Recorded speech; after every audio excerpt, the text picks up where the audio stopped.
Reaction trailed Shehu Sani's statement to those asking Igbo people to leave Kaduna. What kind of country do we really want to build? A country where citizens can live peacefully anywhere? Or a country where fear, suspicion and tribal threats dictate where Nigerians must stay? Because today, Shehu Sani's statement, "Stop wasting your time. Igbos in the north are not going anywhere," has triggered a national debate. Let's break down why his words shook the table and why many Nigerians are reacting with deep emotion. For decades, the Igbo community has been one of the most active, entrepreneurial, and deeply rooted groups in the north.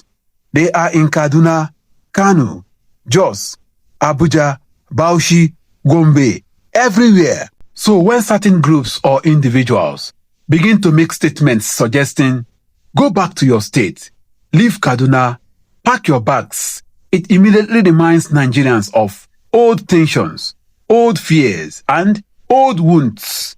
This is why Shehu Sani, a former senator from Kaduna, who has a reputation for challenging ethnic divisions, intervened strongly. His message was short, blunt, and direct. Stop wasting your time. Igbo people in the north are not returning anywhere. And in that one sentence, he touched on four major issues. 1. Full citizenship. Nigerians have the constitutional right to live anywhere. 2. The fear of ethnic intimidation. This leave our state messages, create panic and deepen mistrust. 3. The right to safety. People move because of their personal decisions, not because they are threatened. 4. Unity versus division. Nigeria cannot survive if tribal politics becomes the new normal, because Nigerians are tense. The political climate is charged. Mistrust between regions is growing. Social media amplifies every tribal argument. And with elections approaching, ethnic conversations become more emotional. So when Shehu Sani spoke, people didn't hear only the message. They heard the history, the pain, the fear, and the future of the country behind it. Most Igbo families living in Kaduna have built businesses for decades, bought land, raised children who only know the north as home, formed friendships and alliances, contribute heavily to local economies. Living is not as simple as packing a bag. And many feel that these tribal calls ignore the real truth. They are part of Kaduna's story. They are part of Nigeria's story. So when people tell them to go, the message is painful, not just political, but emotional. Across social media, the reactions fall into three categories. 1. Support for Shehu Sani. Many Nigerians applauded him for boldly defending nationwide unity. To them, he is one of the few northern leaders who speaks against discrimination consistently. These people argue, if we push people out based on tribe, Nigeria will collapse. 2. Counter-arguments. Some voices, often influenced by insecurity, argue that regional tensions are already too dangerous and people should return home.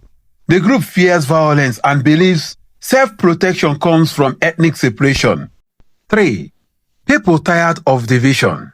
A large number of Nigerians are simply exhausted. They want security, food, jobs and governance, not tribal fights. They see these conversations as distractions from the real problems. This issue forces Nigerians to confront something deeper. Are we a nation of tribes, living side by side? Or are we one people who share different cultures? Because if Nigeria continues down a path where any region can suddenly say, "Leave our land, go back to your state, your people are not wanted here," then the foundation of the country becomes shaky. Ethnic narratives are intensifying. Elections are approaching. Alliances are shifting. Politicians are using identity to mobilize supporters. Misinformation is rising. And in the moments like this, a single statement can either calm a region or inflame it. Shehu Sani chose to calm. But his words also challenge the political class. What plan do you have to protect every Nigerian, anywhere, without discrimination?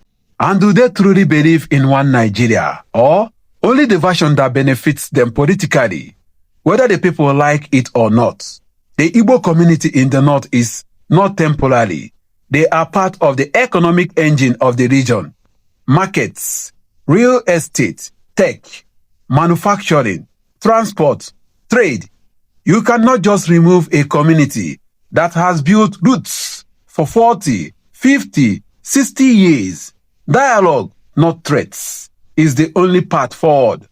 The entire argument exists because insecurity still threatens many areas. Instead of solving it, politicians and groups sometimes shift the frustration towards ethnic scapegoats. But insecurity is not caused by any tribe. Poverty is not caused by any tribe. Bad governance is not caused by any tribe.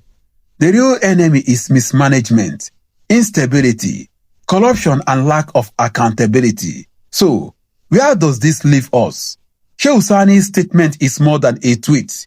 It is a reflection of a deeper national struggle.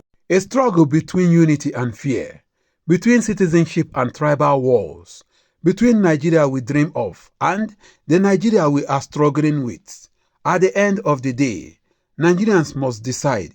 Do we want a nation where everyone belongs, or a nation where everyone stays behind invisible borders? Because someday, it may not be the Igbos being asked to leave. It may be someone else.